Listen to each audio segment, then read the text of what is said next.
वाली समस्या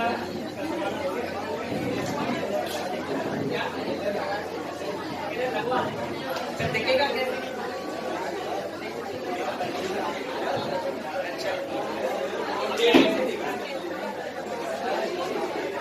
सुनो, आवाज का कोई इश्यू है क्या? तो बताओ फिर किस चीज के बारे में बात कर रहे थे? लगभग खत्म होने वाला है, लास्ट पोर्शन के बारे में बात करनी है। एसिमिलेशन एंड इजेशन प्रोसेस के बारे में हमें बात करनी है, ठीक है? इसके बाद रेस्पिरेशन स्टार्ट करेंगे।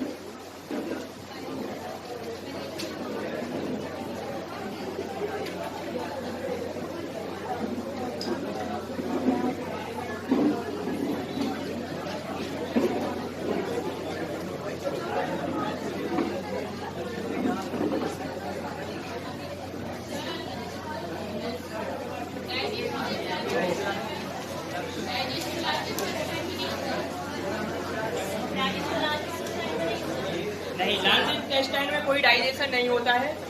जो एक्सेस अमाउंट ऑफ वाटर होते हैं या जो सॉल्ट होते हैं उनका एब्जॉर्प्शन होता है। Large intestine is not the part for the digestion, ठीक है? Here only absorption of excess water and salt take place, ठीक है?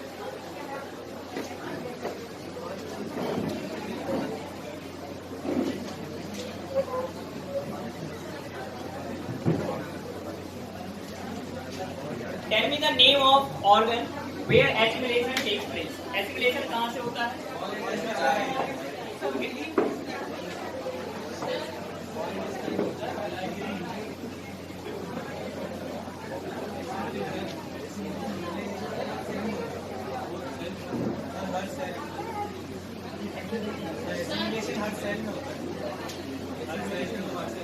एब्जॉर्प्शन की बात कर रहा हूँ मैं। एब्जॉर्प्शन कहाँ से होगा? फिर इसके बाद एसिमिलेशन की प्रोसेस पूरी सब जगह होगी, सही कह रहे हैं? क्या? देखो, एसिमिलेशन की प्रोसेस क्या है कि आपकी बॉडी में जो भी फूड एब्जॉर्ब हुआ है उसको अलग अलग कामों के लिए यूज करना है। इट में भी एनर्जी पर्पज, एनर्जी चाहिए हो सकती है आपकी बॉडी के लिए, ग्रोथ या डेवलपमेंट की जरूरत हो सकती है, या हो सकता है कि उस फूड को स्टोर किया जाना हो फ्यूचर रिस्पेक्ट से, ठीक है? तो ये एसिमिलेशन की प्रोसेस होगी। उससे पहले एब्जॉर्प्शन भी बताना है मुझे।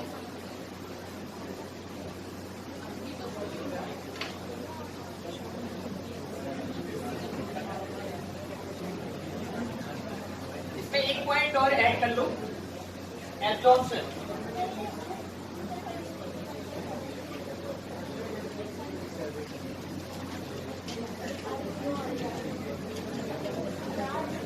ठीक है, तो एब्जॉर्प्शन कहाँ पे होगा? स्मॉल इंटेस्टाइन में। फिर इसके बाद एसिमिलेशन का काम पूरी बॉडी के लिए होगा, और इजेशन सबसे लास्ट प्रोसेस जहां पर अनडाइजेस्टेड फूड के लिए बॉडी से बाहर किया जाता है, ठीक है? तो सबसे पहली प्रोसेस कहाँ पर होगी? स्मॉल इंटेस्टाइन में होती है।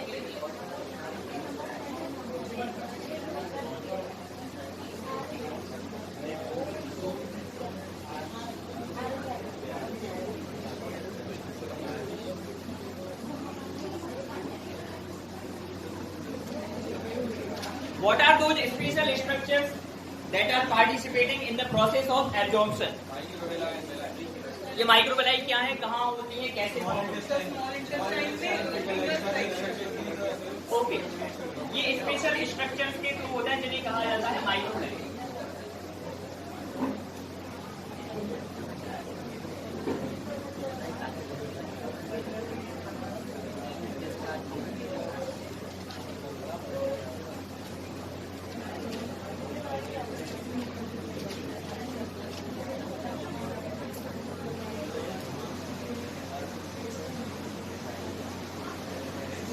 इन माइक्रोबेलाई को कैसे डिफाइन कर सकते हैं हम? क्या कह सकते हैं इसके बारे में?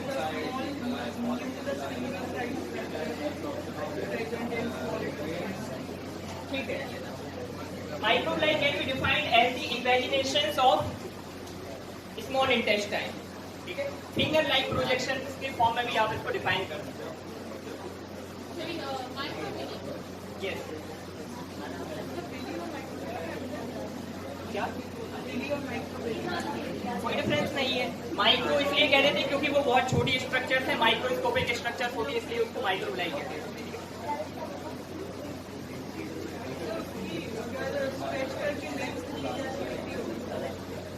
जो नॉर्मल सरफेस एरिया होता है उससे तो बहुत ज़्यादा होगी।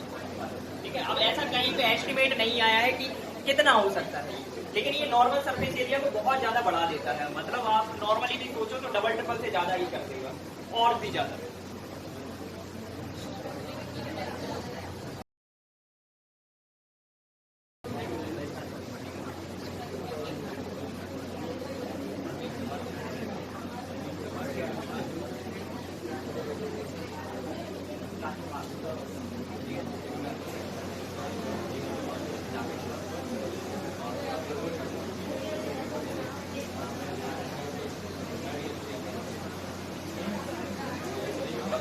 देखो, स्मॉल इंटेस्टाइन में डाइजेशन के बाद फूड पार्टिकल्स इतने ज्यादा छोटे हो जाते हैं, या जो मॉलिक्यूल्स हैं इतने इजी फॉर्म में कन्वर्ट हो चुके हैं कि अब इन्हें सीधे एब्जॉर्ब करके कहाँ भेजा जा सकता है, ब्लड में भेजा जा सकता है। इस काम को करते हैं माइक्रोविलाई। ठीक है, ये स्ट्रक्चर्स अगर आप देखो तो कुछ इस तरह की स्ट्रक्चर होती है,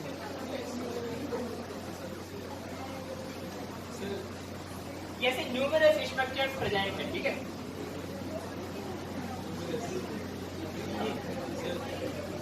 शरीर का स्ट्रक्चर मतलब कोई एक बड़ा होगा और क्या होगा, यूनिफॉर्म थोड़ी होता है। ये फोल्डिंग से कोई फोल्डिंग ज्यादा हो सकती है, कोई कम हो सकती है।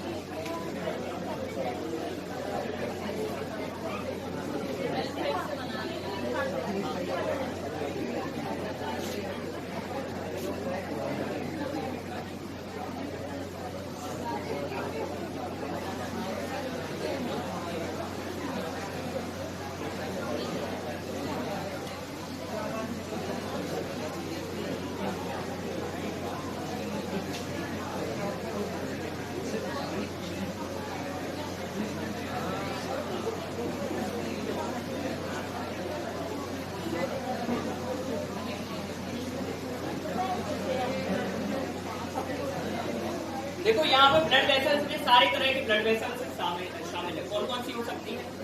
आर्टरीज भी होती हैं, वेन्स भी होती हैं, कैपिलरीज भी होती हैं। इसलिए मैंने इसको जनरलाइज करके ब्लड वेसल लिखा।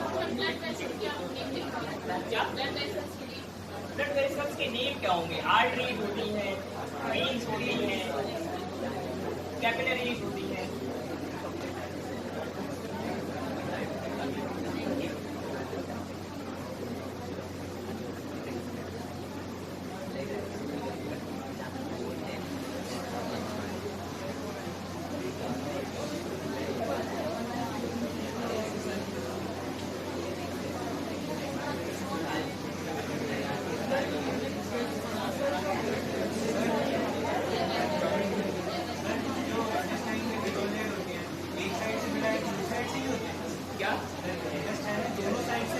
हाँ, और क्या, दोनों तरफ से होंगे।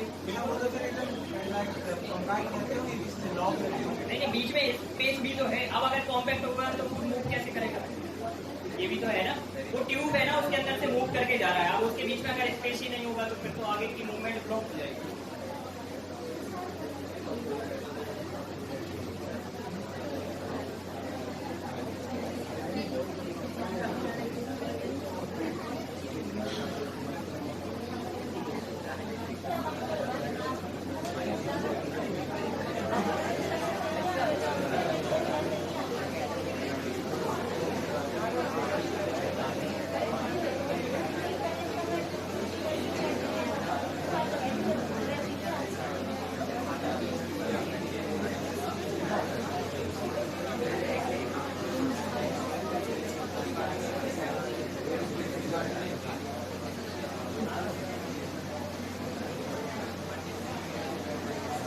यहाँ पर ऐड कर सकते हो what is the function of microlight to increase the surface area for absorption many food. बहुत ज्यादा मतलब ये सरफेस एरिया को बढ़ा देता है।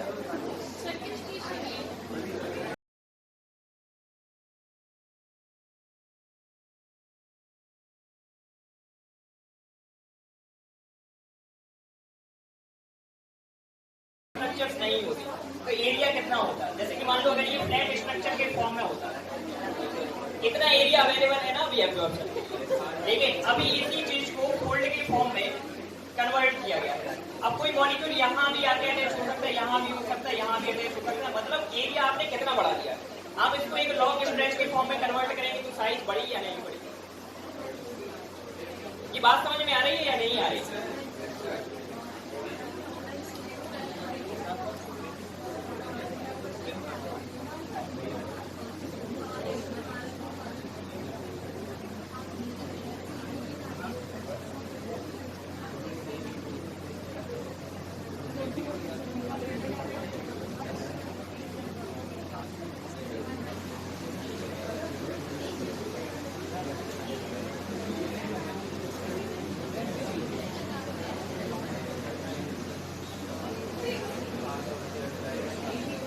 तुम लोग ये बता दो क्या समस्या है, इतनी पंचायत क्यों है? समझ में नहीं आ रहा वो तो पूछ सकते हो ना। ये इतनी देर से हम ऑब्जर्व कर रहे हैं, शांत क्यों नहीं बैठ रहे हो? छुट्टियां हुई हैं तो किटी पार्टी वगैरह प्लान कर रहे हो क्या? नहीं छुट्टियां ना, तुम्हारी खुशी दिख रही है। मैं 10 मिनट से बिल्कुल शांत नहीं बैठ रहे हो, थोड़ा ढंग से बैठो ठीक है। हाँ तुम बताओ तुम्हें क्या समझ में नहीं आया? स्टार्टिंग से नहीं आया। ठीक है चलो देखो, शांत बैठो। तो ये प्रोसेस कहाँ पर हो रही है? स्मॉल इंटेस्टाइन में। प्रोसेस कौन सी है? एब्जॉर्प्शन। किस चीज के बाद में होती है? डाइजेशन के बाद में। जब कंप्लीट डाइजेशन हो जाता है तब उसके बाद। अरे तो मैं कब कह रहा हूँ कि नहीं हो रहा है स्मॉल इंटेस्टाइन में? यही तो मैं कह रहा हूँ कि स्मॉल इंटेस्टाइन में वहाँ वाटर का एब्जॉर्प्शन होता है, एक्सेस वाटर वहां भी पहुंचेगी ना, अभी क्रम से तो पहुंचेगी। यहाँ पर जो अभी न्यूट्रिएंट जिनका ब्रेक डाउन हुआ है, यहाँ उनका एब्जॉर्प्शन हो रहा है, वहां पे एक्सेस वाटर एंड सॉल्ट का एब्जॉर्प्शन होता है। वो this things are very different.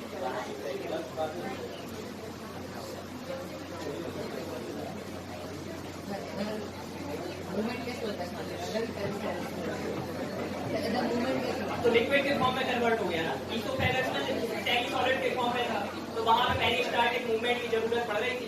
यहाँ पे जरूरत ही नहीं है, लिक्विड है। अरे एब्जॉर्ब हो गया, ये ब्लड में पहुंच गया। अब ये स्मॉल इंटेस्टाइन की चिंता है ही नहीं, जो काम करना है ब्लड को करना है। तो वो तो लार्ज इंटेस्टाइन में पहुंच गया है। स्मॉल इंटेस्टाइन से भाई तो मूव करके लार्ज इंटेस्टाइन में जा रहा है, नहीं समझेगा। वहाँ भी मसल्स में कॉन्ट्रैक्शन और रिलैक्सेशन तो पूरे इंटेस्टाइन में होगा। अब वो डिपेंड करेगा कि कहाँ ज्यादा होगा, कहाँ कम होगा। स्मॉल इंटेस्टाइन में बहुत कम होगा क्योंकि वहाँ पे लिक्विड फॉर्म में ज्यादातर कन्वर्ट हो जाता है, एब्जॉर्प्शन हो जाता है। फिर जो बचेगा उसको लार्ज इंटेस्टाइन में पहुंचाने के लिए मूवमेंट फिर से कराएंगे। ठीक है, ये एब्जॉर्प्शन वाली प्रोसेस क्लियर है क्या? फिर इसके बाद एसिमिलेशन की प्रोसेस।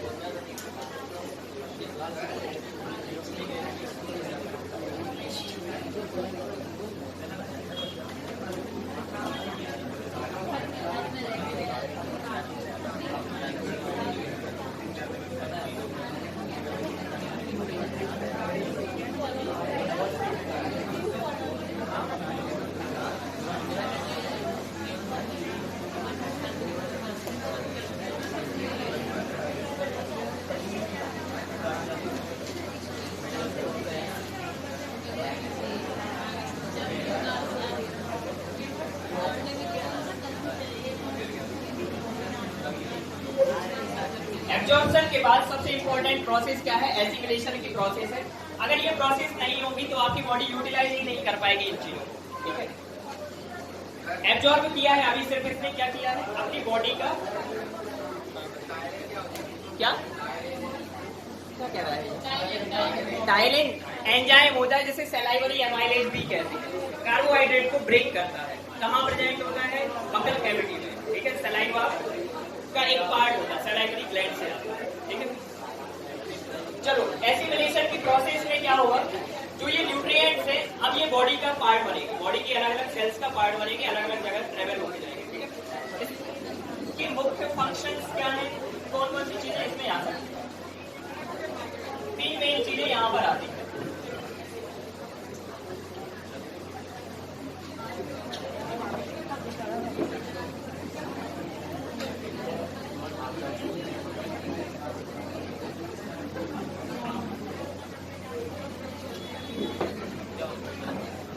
अब मैं लास्ट बार कह रहा हूं, अगर मुझे कोई बात करते देखा मैं सीधा बाहर भगा दूंगा। क्या बिना माइक के पढ़ा दे? आवाज आ रही है क्लियर? सबको सुनाई दे रहा है? कोई दिक्कत?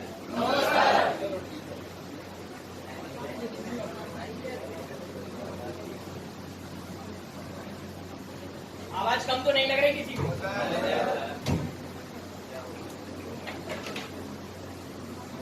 हाँ, तो मैं ये कह रहा हूं कि अब किसी ने आवाज की और मैं बाहर भगा दूंगा सीधा, ठीक है? बड़ी इज्जत के साथ।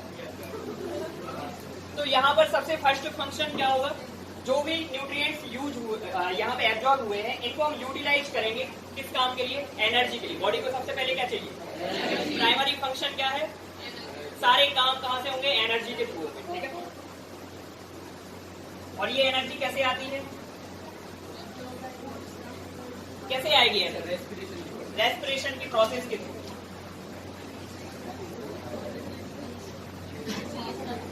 फिर इसके बाद सेकेंड फंक्शन क्या होगा?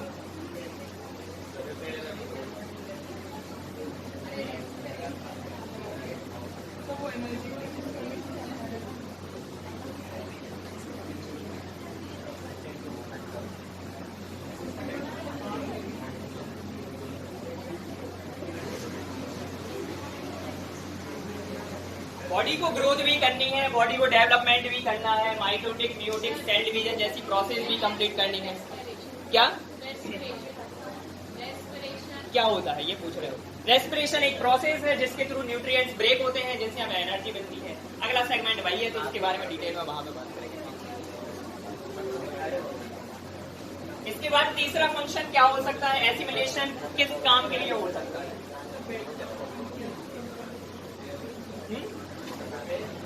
स्टोर करने के लिए। हाँ, कुछ पार्ट बॉडी स्टोर करके भी रखेगी ताकि भविष्य में अगर कोई काम पड़ता है एनर्जी का और इंस्टेंट एनर्जी आपको प्रोवाइड नहीं हो पाती है, तब क्या होगा? आपको एनर्जी यहाँ से सप्लाई होगी। क्या बता रहा हूँ?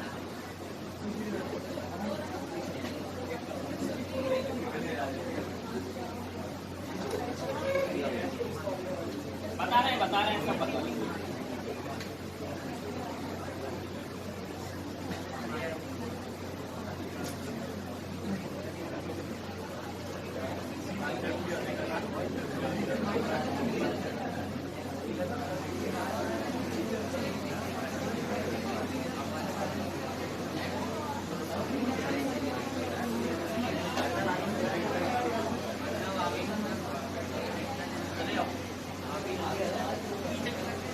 ये एनर्जी कैसे मिलेगी?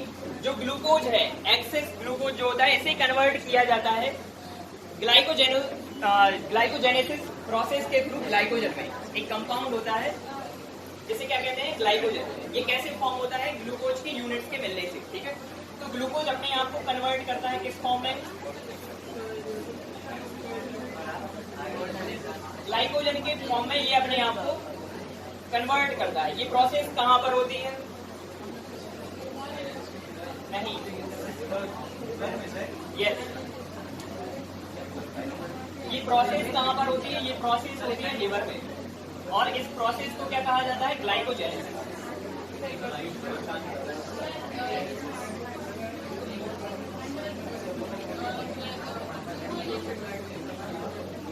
ग्लूकोज से ग्लाइकोजन में जो फॉर्मेशन होता है इसे कहा जाता है ग्लाइकोजेनेसिस। ये प्रोसेस होती है लिवर में। ये स्टोर्ड एनर्जी है आपकी बॉडी में, ठीक है? जब कभी जरूरत पड़ेगी और इंस्टेंट ग्लूकोज की सप्लाई नहीं होगी, तब लिवर इसको ब्रेक करेगा और ग्लूकोज की सप्लाई करता है, ठीक है? हमारी बॉडी में देखो, जैसे कि मान लो इनमें से किसी ने रखा करवा चौथ के लिए व्रत, ठीक है? और इनने नहीं खाया खाना दिन भर तक, ठीक है? इनको आ जाएंगे चक्कर। लेकिन ऐसा नहीं होता है। क्यों नहीं होता है? क्योंकि आपकी बॉडी में रिजर्वायर बना हुआ है एनर्जी का, जो कि कहाँ पर है? लिवर में, ठीक है? यहाँ पर ग्लाइकोजन स्टोर है। जब ये ब्रेक होगा तो ये ग्लूकोज बनाएगा, और ग्लूकोज अब क्या कर सकता है? रेस्पिरेशन के थ्रू एनर्जी दे सकता है आपको, ठीक है? तो ये प्रोसेस होती है हमारी बॉडी में जब हमें फूड सप्लाई नहीं मिलती है। हमारी बॉडी में सबसे पहले कार्बोहाइड्रेट का ब्रेक डाउन होता है, ठीक है, फिर इसके बाद लिपिड्स का ब्रेक डाउन होता है। सबसे ज्यादा एनर्जी इनमें से कौन देगा? कार्बोहाइड्रेट, प्रोटीन एंड लिपिड में से? सही में? अच्छा, सबसे ज्यादा एनर्जी मिलती है फैट्स से, लेकिन उसको ब्रेक करना कठिन काम है, इसलिए हमारी बॉडी सबसे पहले इजी टारगेट पकड़ती है। इजी टारगेट कौन है? कार्बोहाइड्रेट, ठीक है, ग्लूकोज। सबसे ज्यादा एनर्जी मिलती है फैट्स से, उसके बाद प्रोटीन से, फिर सबसे कम मिलती है कार्बोहाइड्रेट से। लेकिन इसे ब्रेक करना इजी है, इसलिए हमें एनर्जी सबसे पहले कहां से मिलती है? कार्बोहाइड्रेट से। क्या कह रहे हो? अरे भैया, ब्रेन तक पहुंचना भी तो चाहिए। अब ऐसा थोड़ी है कि आपकी बॉडी हमेशा सही से काम कर रही है। अगर सही से काम कर रही होती तो हम तो अमर भी हो जाते। फिर आपकी बॉडी कई जगह आपको धोखा दे देती है, इसलिए तो दिक्कतें हो जाती है। आप समझे कि नहीं समझे?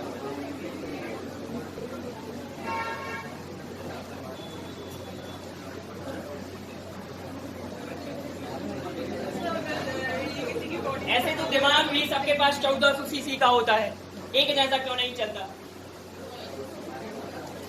समझ रहे हो ना? पर्सन टू पर्सन वेरी करते हैं आपका सिस्टम किस तरह से काम करता है। स्टिमुलस क्या नहीं, ये खत्म हो जाएगा तो बॉडी के दूसरे टिश्यू डिग्रेड होंगे। किसी को खाना मत दो 10-15 दिन, फिर देखना उसके अंदर चेंजेस। जिंदा रहेगा वो, लेकिन डिग्रेशन दिखेगा पूरी बॉडी में।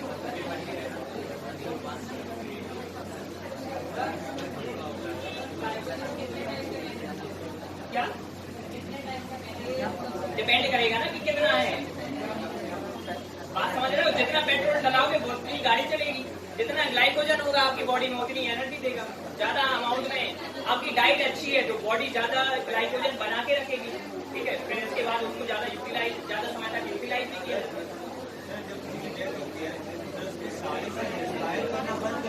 क्या डिपेंड करता है किस तरह की डेथ होती है। कई बार जैसे कि ब्रेन डेड होता है इंसान, तो उसके दूसरे ऑर्गन काम करते रहते हैं।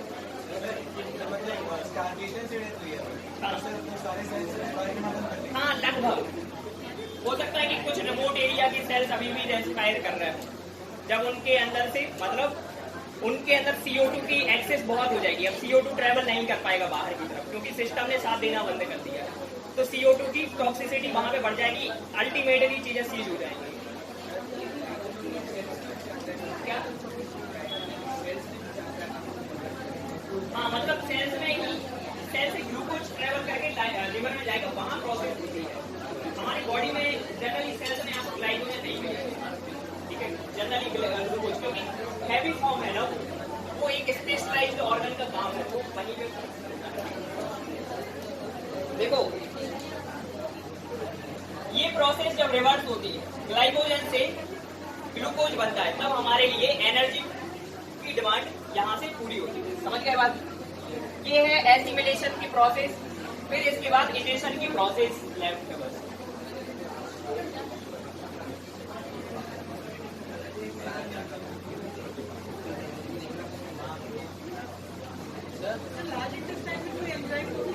क्या? नहीं, ऐसे अब मतलब बिल्कुल ऐसा भी नहीं कह सकते कि नहीं होती है। उसमें कोई पार्टीशन थोड़ी है कि स्मॉल इंटेस्टाइन यहाँ पे खत्म हो गई, यहाँ से लार्ज इंटेस्टाइन शुरू है। वो तो धीरे धीरे ब्रॉड होता जाता है पूरा एरिया। तो आप नहीं कह सकते कि इस पर्टिकुलर पॉइंट पर एंजाइम खत्म हो गया, स्टिल हो सकते हैं कुछ मॉडल।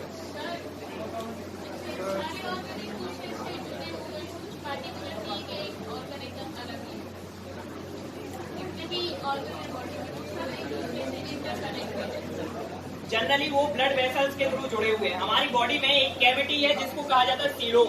उस सीलोम के अंदर ऑर्गन्स अलग अलग जगह पे प्लेस हैं, ठीक है। ये जो आप देख रहे हो एलिमेंट्री कैनाल, ये भी एक स्पेस के अंदर है, ठीक है। इसके साइड में जो हार्ट दिख रहा है, लंग्स दिख रहे हैं, लिवर, किडनी, ये सारे के सारे एक सीलोम में पैक्ड है, ठीक है। और वहां पर ये एक दूसरे से ब्लड सप्लाई के थ्रू जुड़े हुए हैं। बाकी ऐसा कोई कनेक्शन नहीं है एक दूसरे के बीच में सीधा। तो कुछ ऑर्गन जुड़े रह सकते हैं जो एक ही सिस्टम का पार्ट है, जैसे डायफ्राम और लंग्स, ठीक है। फिर इसके बाद और क्या हो सकता है, जैसे कि किडनीज हैं, यूरेटर्स हैं, फिर इसके बाद यूरिनरी ब्लैडर है। तो ये आपस में जुड़े हुए हैं, जो एक ही सिस्टम का पार्ट बनाते हैं। बिल्कुल होते हैं। भी ऐसा बनेगा। बीच में होता है लंग्स, दोनों लंग्स के बीच में होता है हार्ट, लेफ्ट साइड टिल्ट होता है।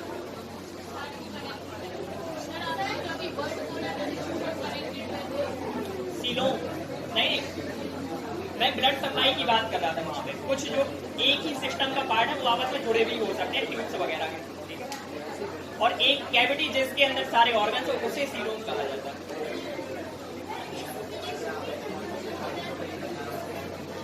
हाँ मतलब उसी का पार्ट है वो, ठीक है। एसिमिलेशन में के अंदर ही आता है ये सारा। हाँ ठीक है, ये वाला मिटा दें, ये हो गया। सर इसको चालू करो। कनेक्ट नहीं पूरा 2-3 बार करके देख चुके हैं, पता नहीं क्या समस्या आ रही है।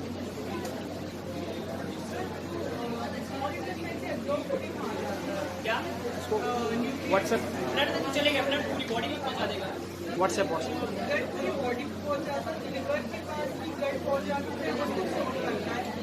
क्या?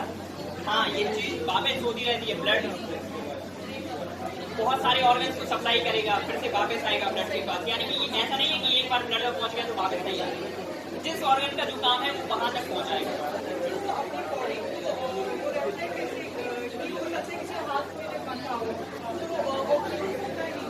हाँ तो इसी वजह से तो झिंझनी आ जाती है कुछ लोगों को।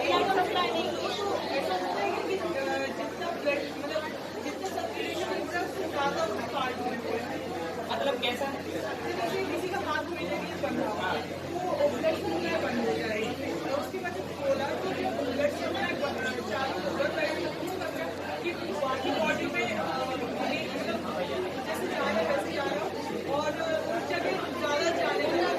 और क्या कंपेंसेट करने की कोशिश तो करेगा ही। वो उतना ऑर्गन पर्टिकुलर टाइम के लिए ऑक्सीजन की डेफिशिट में रहा है, तो वहां पे तो सीधी सी बात है उसको कंपेंसेट करना पड़ेगा बॉडी को, अदरवाइज वहाँ की प्रोसेस अफेक्ट हो जाएगी, ठीक है। माइक क्यों उतारता है? माइक अरे वो लोग कह रहे थे कि ऐसे ही आवाज आपकी ठीक आ रही थी पीछे तक। माइक लगाओ, क्योंकि आवाज़ कर रहे हैं नहीं पढ़ा पाओगे। माइक यूज़ करो, ठीक है। अभी कर ले, माइक यूज़ करना आप 9 ठीक है। चलो ये बेटा हो गई। इसके बाद सबसे लास्ट प्रोसेस है डाइजेशन में, न्यूट्रिशन में, जिसे कहा जाता है इजेशन। आप लोगों को बात करना है तो क्लास के बाद जाए, बात करिए सभी लोग। जो यहाँ बात करना चाह रहा है क्लास छोड़ दीजिए।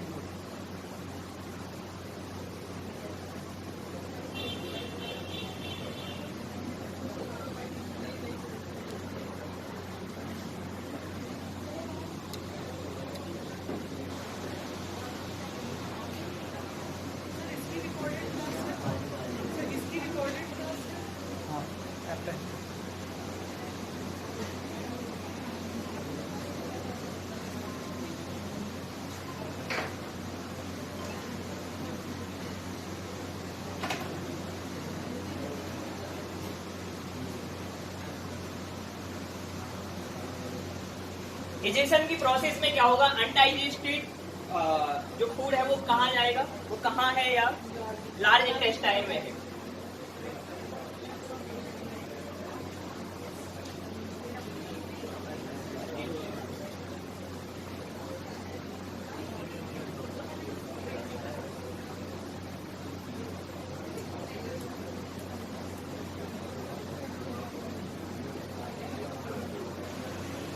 अब इस लार्ज इंटेस्टाइन में क्या होगा, इसमें से इसमें जो भी एक्सेस वाटर हो सकता है, क्योंकि बॉडी के लिए वाटर की बहुत ज्यादा नीड है, वो वाटर को वेस्ट नहीं कर सकता। एब्जॉर्प्शन ऑफ एक्सेस वाटर,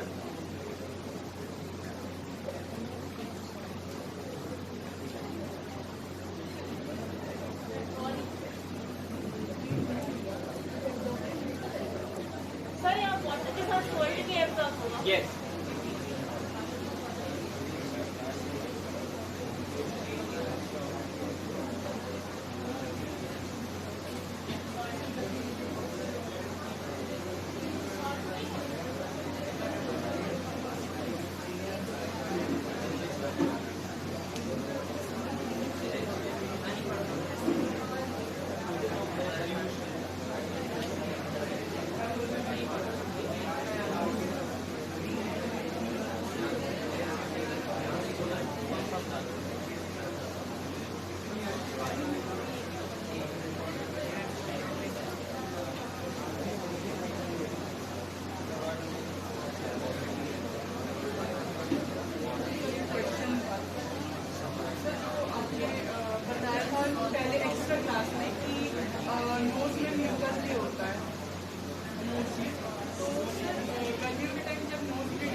हुई है, नोज में ब्लीडिंग हुई है, उसका कारण अलग है, वो उससे बिल्कुल अलग चीज़ है। जब ब्लड में सॉल्ट का कॉन्सेंट्रेशन बढ़ जाता है तभी होती है ना, तो नोज ब्लीडिंग तभी होती है जब ब्लड में सॉल्ट का कॉन्सेंट्रेशन। जनरली एटमॉस्फेरिक प्रेशर की वजह से होता है, जो नोज में ब्लीडिंग होती है वो किस वजह से होती है? एटमॉस्फेरिक प्रेशर की वजह से, ठीक है। ज़्यादा अमाउंट में जब आप ऑक्सीजन को इनहेल करने की कोशिश करने लगते हैं तो क्या होता है, यहाँ की जो सेल्स है वो प्रेशर बियर नहीं कर पाते हैं, रप्चर हो जाती है सेल्स, तो ब्लीडिंग हो जाती है। हाई टेम्परेचर, हाई एल्टीट्यूड, कभी पहाड़ियों वगैरह पे अगर आप जाओगे तो आदत नहीं रहती, वहाँ पे ऑक्सीजन की वैसे भी डेंसिटी कम है पूरे के पूरे कॉम्पोजिशन। यार हो सकता है कुछ अमाउंट में, लेकिन इसका कोई साइंटिफिक बेसिस नहीं है। मैंने अच्छा, हो सकता है कोई दूसरी चीज भी रही हो, मैं इस पर बिल्कुल श्योर नहीं हूँ क्योंकि मैंने कभी ऐसा पढ़ा नहीं है। बाकी होता क्या क्या देखो, ज्यादा स्पाइसी की वजह से स्वेटिंग जरूर होती है, ठीक है, वो मेरा पर्सनल एक्सपीरियंस है, वो होता है, वो थर्मो रेगुलेशन के लिए होता है, ऑस्मो रेगुलेशन के लिए वो चीज होती है। लेकिन ये जो नोज की सेल्स हैं, ये रप्चर होने वाला कॉन्सेप्ट मैंने कभी नहीं पढ़ा है, इसके साथ कोई इसका रिलेशन।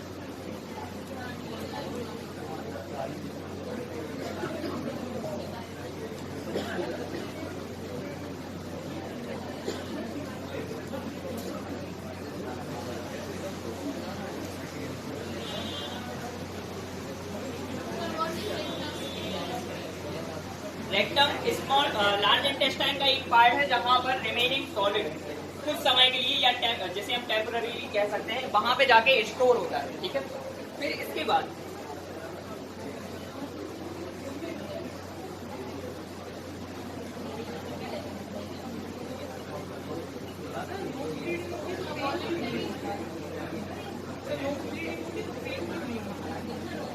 पेन क्यों नहीं होता है? जहां जहां नर्व्स की सप्लाई होती है वहां हमें पेन होता है। जहां हमारी बॉडी में नर्व्स की सप्लाई नहीं होती या हमारी सेल्स डेड होती हैं वहां हमें पेन नहीं होता। जैसे नेल्स काटने पे हमें पेन नहीं होता, बाल कटने पे हमें पेन नहीं होता, क्योंकि ये सेल्स डेड हैं और आपकी बॉडी में वो पर्टिकुलर एरिया जहां पे नर्व्स की सप्लाई कम होती है वहां पर पेन नहीं होता। क्या? क्योंकि वहां पे वो डिस्ट्रॉय हो चुकी है। जिसको जैसे पैरालिसिस वगैरह हो जाता है उसको भी कोई फील नहीं होता, क्योंकि नर्व सिस्टम पूरा का पूरा कोलैप्स हो गया उस पार्ट का।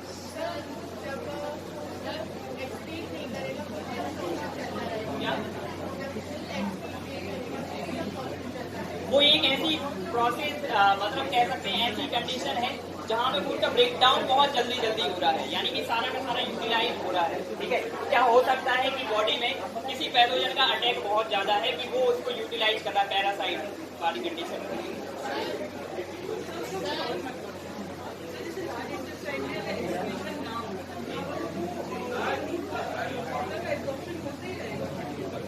हाँ होता है ना, तो जिसकी वजह से कुछ लोगों को कॉन्स्टिपेशन की प्रॉब्लम होती है, और जब वाटर का एब्जॉर्प्शन नहीं होता है तो लूज मोशन की प्रॉब्लम होती है। ये उसी से तो रिलेटेड है।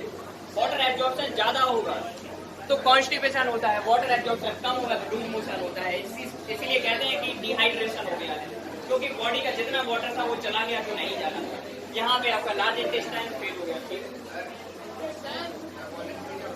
वॉलंटरी का मतलब होता है जो हमारी इच्छा के अंदर है, ठीक है। वॉलंटरी एंड इनवॉलंटरी कंट्रोल दोनों काम करते हैं। अरे वॉलंटरी बता दो दिया, सुना नहीं क्या? वॉलंटरी का मतलब होता है जो हमारी इच्छा में है, ठीक है। जैसे कि आप अपने हाथ का मूवमेंट कर सकते हैं अपने हिसाब से, लेकिन आप अपने हार्ट बीट को कंट्रोल नहीं कर सकते।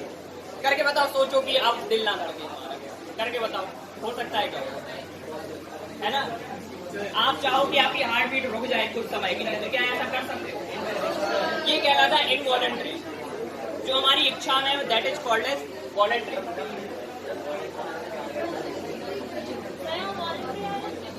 इनवॉलंटरी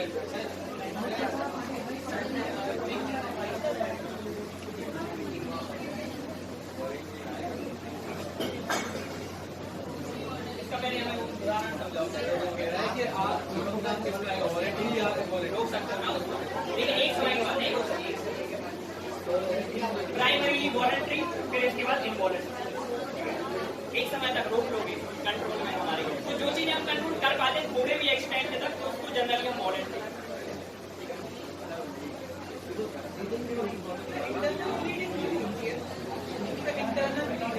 सेल्स रप्चर हो जाती है, जब बॉडी वॉल रप्चर हो जाती है, एंडोडर्म नहीं, म्यूकस हर जगह थोड़ी होता है बॉडी में, जरूरी नहीं कि हर एक सिस्टम का पार्ट हो।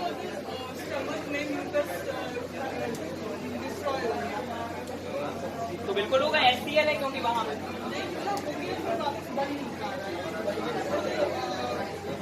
तो होता है ना, HCl सीक्रेट होता है, HCl सीक्रेट होता है, लोगों को अल्सर हो जाते हैं, गैस्ट्रिक अल्सर हो जाते हैं, छेद हो जाते हैं स्टमक में,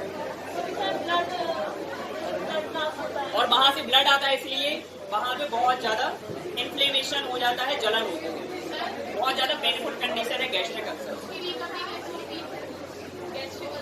उसका आपको ऑपरेशन कराना पड़ेगा, स्टिचिंग करानी पड़ेगी, और अलग अलग तरह के तरीके होते हैं। अभी मेरी एक फ्रेंड का हो गया था गैस्ट्रिक अल्सर, उसकी यहाँ पे स्टमक में छेद हो गया था, कह रहा था इतनी पेनफुल कंडीशन थी मेरी कि मुझे लग रहा था कि इससे अच्छा मैं मर जाता। और जब उसका ऑपरेशन हुआ तो 2 महीने तक उसको लिक्विड डाइट प्रिस्क्राइब की गई।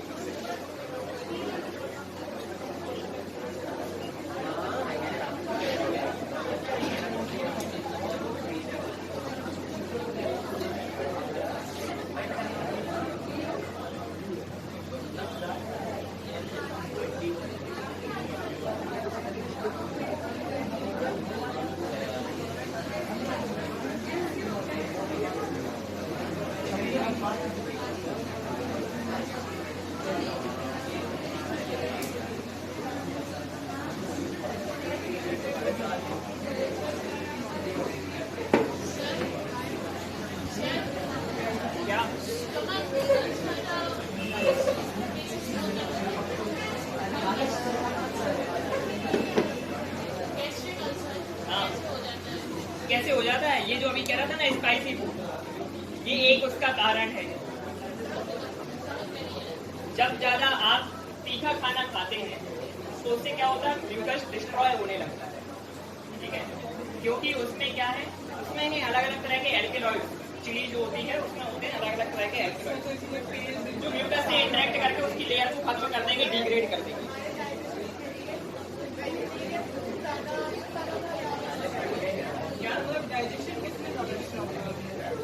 वेजिटेरियन में थोड़ा सा मतलब कह सकते हैं कि सही है, मतलब, लेकिन नॉन वेजिटेरियन बॉडी के लिए अच्छा होता है क्योंकि वो ज्यादा न्यूट्रिटिव है।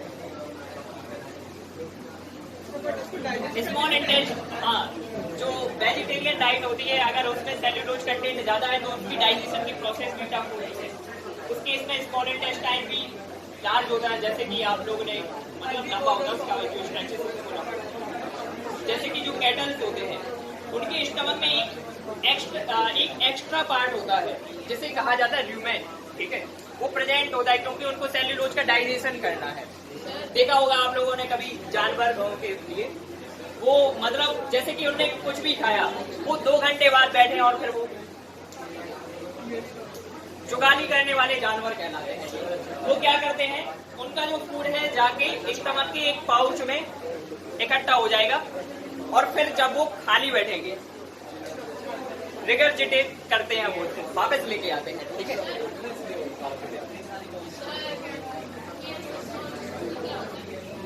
जो ये वेस्ट मटेरियल है बॉडी का, अनडाइजेस्टेड फूड है, that is called as faeces और स्टूल।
देखो, जब लार्ज इंटेस्टाइन से वाटर का एब्जॉर्प्शन बहुत ज्यादा होता है तो उस प्रोसेस को क्या उस प्रॉब्लम को क्या कहा जाता है?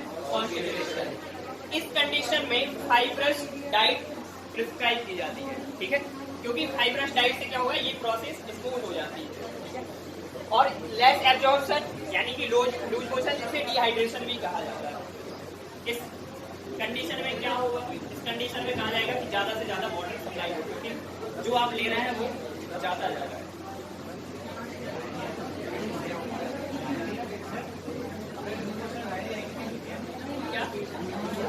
नहीं, लूज मोशन डायरिया का पार्ट है, लेकिन लूज मोशन कॉलेरा के कारण भी हो सकता है। मतलब अलग अलग डिसीजेज में वो एक कॉमन फीचर है जिसमें बॉडी सबसे पहले ये एबिलिटी खो देती है वाटर एब्जॉर्ब करने की।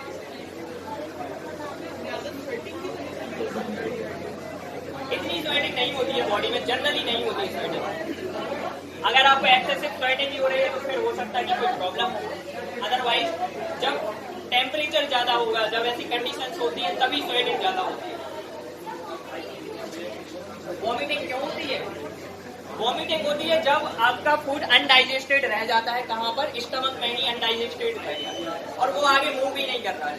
तो अब एक समय के बाद क्या होगा, स्टमक उसको बाहर करने की कोशिश करती है, ठीक है, या कोई ऐसा फॉरेन पार्टिकल जो उस प्रोसेस को स्टिमुलेट कर रहा है स्टमक में, उस वजह से भी वॉमिटिंग हो जाती है। जैसे कि वो आप उंगली डाल के देख लो,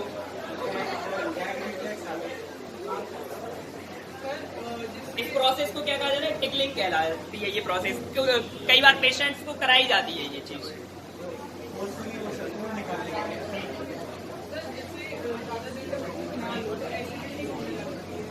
हाँ, बता रहा हूँ, मेरे दिमाग में एक पॉइंट आया वो बता रहा हूँ। जैसे कुछ लोगों की बॉडी में अगर कभी धोखे से बाल वगैरह चला जाए, ठीक है, खाने के थ्रू, तब उस प्रोसेस में तब उस समय कराई जाती है ये प्रोसेस। क्यों? क्योंकि सबसे ज्यादा हार्ड प्रोटीन कह सकते हैं, बालों में कौन सा प्रोटीन होता है? केराटिन।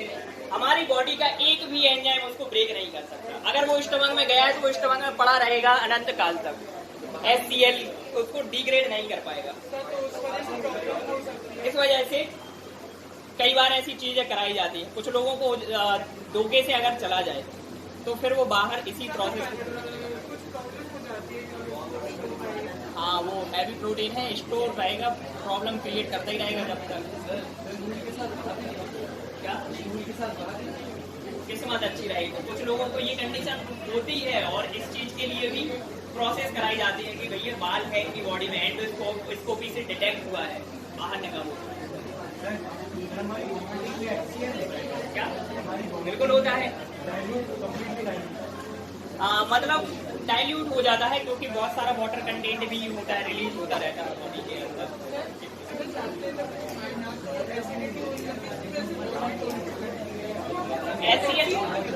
HCl क्योंकि एक फिक्स्ड आपने वो बना लिया अपनी बॉडी को कि इतने टाइम पे खाना मिलना है और नहीं मिलेगा तो वो रिलीज करेगा। दोनों ही कंडीशन में HCl रिलीज होगा, जब कुछ नहीं खाओगे और जब ज्यादा खा लोगे तो वो कहेगा इसको डाइजेस्ट करने के लिए HCl चाहिए। तो दोनों ही कंडीशन में एसिडिटी होती है, जब कम खाना खाते हैं और जब ज्यादा खाना खाते हैं।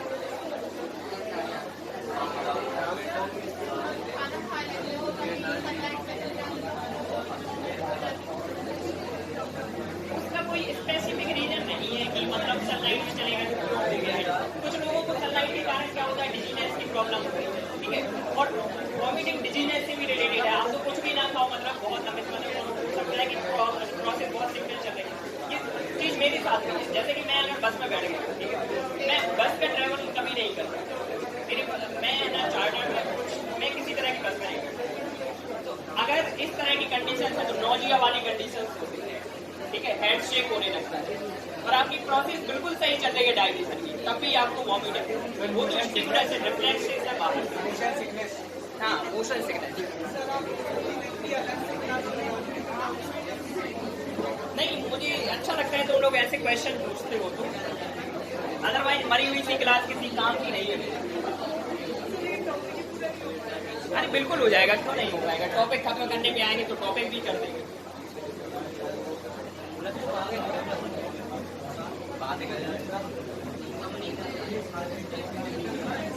वो मोशन सिकनेस से रिलेटेड एक कंडीशन भी होती है वर्टिगो, अगर तुम लोगों ने सुना हो किसी ने।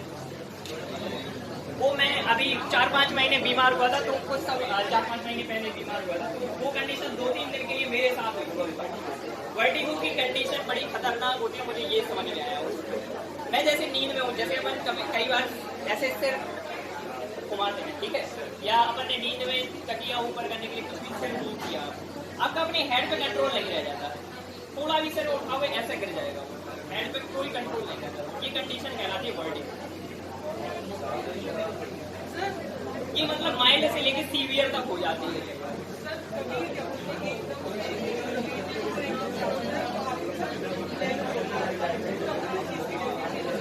डेफिशिएंसी की वजह से नहीं, मतलब किसी में ये डिसीज भी है, ये विटामिन की कमी से होती है। अदरवाइज तो एकोमोडेशन की प्रॉब्लम है, हमारी आईज में जो सेल्स है पीछे की तरफ फोर्स एंड वो एकदम से एकोमोडेट नहीं कर पाते अपने आप को, इसलिए विजन नहीं बना पाते।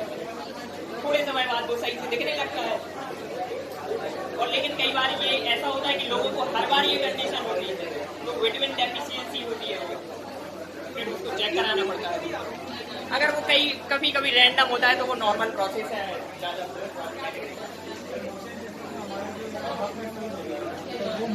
हाँ, नहीं, हमारे स्टमक में नहीं, हमारे कानों में फ्लूइड होता है, ठीक है। यहाँ पर हमारी बॉडी में कानों में पीछे की तरफ वेस्टिबुलर ट्यूब्स होती हैं। उन वेस्टिबुलर ट्यूब्स में भरा होता है एक फ्लूइड, और उसमें होते हैं छोटे छोटे से पार्टिकल्स, ठीक है। जब हमारी बॉडी मूव करती है तो ये हमारे कानों का सिर्फ एक ही काम नहीं है, हियरिंग का काम नहीं है। हमारी बॉडी में एडजस्टमेंट पूरे सराउंडिंग के साथ में स्टेबलिश या कह सकते हैं कि इक्विलिब्रियम में लाने का काम करते हैं हमारे ईयर्स। सबसे इम्पोर्टेंट है, ठीक है। हमारी बॉडी में इक्विलिब्रियम आता है हमारे कानों की वजह से, तो उसमें एक फ्लूइड बना होता है, वो ऐसे मूव करता है। अगर वो ज्यादा मूवमेंट करता है तो उसकी वजह से मोशन सिकनेस होती है। क्या पेट में एचसीएल है, दोनों जगह की स्थिति अलग अलग है। एचसीएल अगर सीक्रेट हो रहा है तो एचसीएल मूव करेगा, अदरवाइज ये तो मूव कर ही रहा है।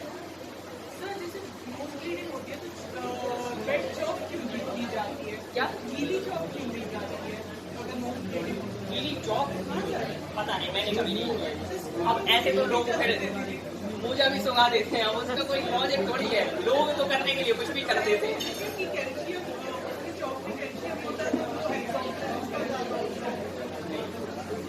कैल्शियम ऐसे सीधे थोड़ी पहुंचेगा ब्लड में, हम लोग करते हैं तो मैं नहीं कह सकता। मैं मतलब पूरे लॉजिकल तरीकों में ही चाहता हूँ कि जो चीज़ की जा सकती है।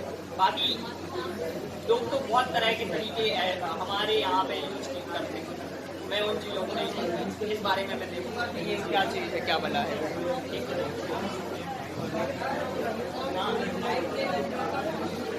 क्या डाइट सेविंग ड्रग का यूज, देखो कई बार मेडिसिन में जैसे कि कैंसर वगैरह में ये चीजें यूज की जाती है, जो अभी बिल्कुल ट्रायल स्टेज में है, जिनके बारे में अभी काम किया जा रहा है। बहुत सारी चीजें जिनको हम सोचते हैं कि ये हमारी यूज की नहीं है, जैसे आप लोगों को पता होगा कि कोबरा का वेनम यूज किया जाता है ना। तो बहुत सारी ऐसी चीजें, ड्रग वगैरह का पहली बात तो हमारी लाइफ में कोई ऐसा पॉजिटिव यूज नहीं है। वो यूज कहाँ है, सिर्फ मेडिकल की फील्ड में उसका यूज है। अलग अलग तरह की डिसीजेज को किस तरह के रिसेप्टर पे वो काम करता है, अगर उससे रिलेटेड कोई डिसीज है तो वहाँ पे वो ड्रग यूज किया जाए। जब ड्रग की बात करेंगे तब तुम्हें ये टाइप भी बता देंगे कि कितने अलग अलग टाइप के ड्रग होते हैं, अलग अलग तरह से रिएक्ट करते हैं बॉडी में, उस बेसिस पर कई तरह के ड्रग। किसी का और कोई क्वेश्चन?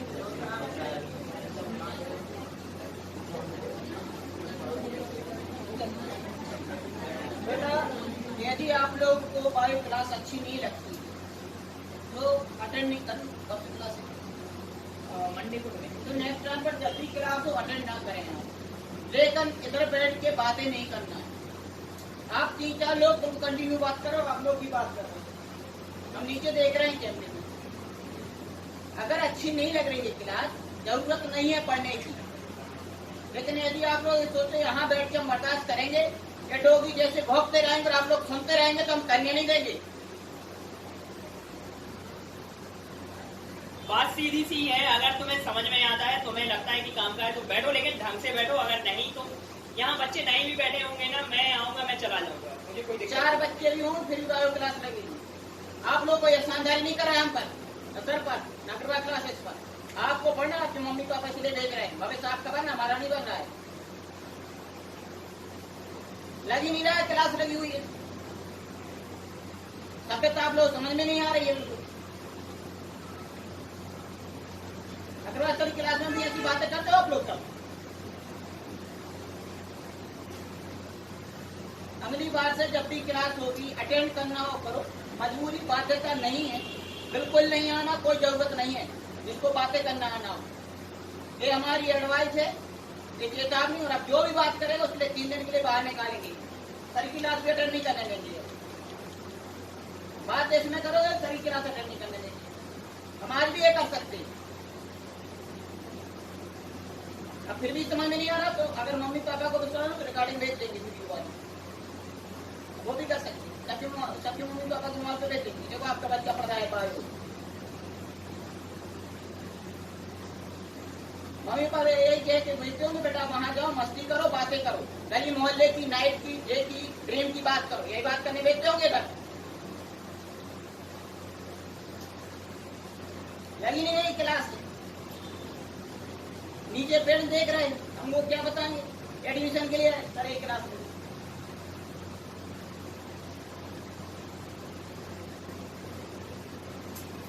तुम्हें अगर लिबरल एनवायरनमेंट पसंद नहीं आ रहा है इस क्लास का, अगली बार से सर आप क्लास जल्दी लगाओगे।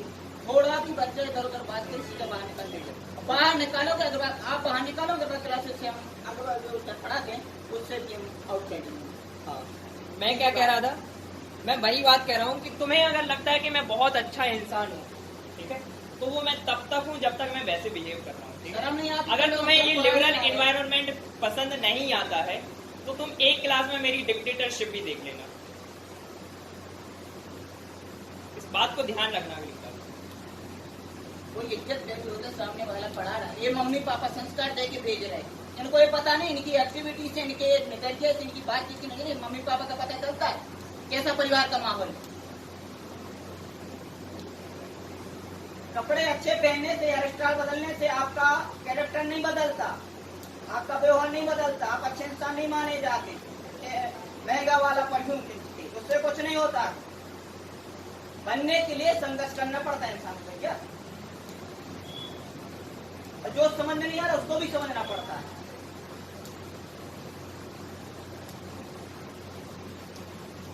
माना सबके पास पैसा होगा, 4 व्हीलर में आ रहे हो, एसी में रहते होगे, लेकिन इधर का विकास कभी नहीं होगा। इधर का विकास नहीं होगा तो समाज में भी नहीं चल पाओगे, परिवार के रिश्ते नाते भी टूटेंगे जो आपके आगे बनेंगे। आपके एक्टिविटी से आपका पूरा फ्यूचर का पता चलता है। अगली बार से बात कर मान निकल देना।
पीछे वाले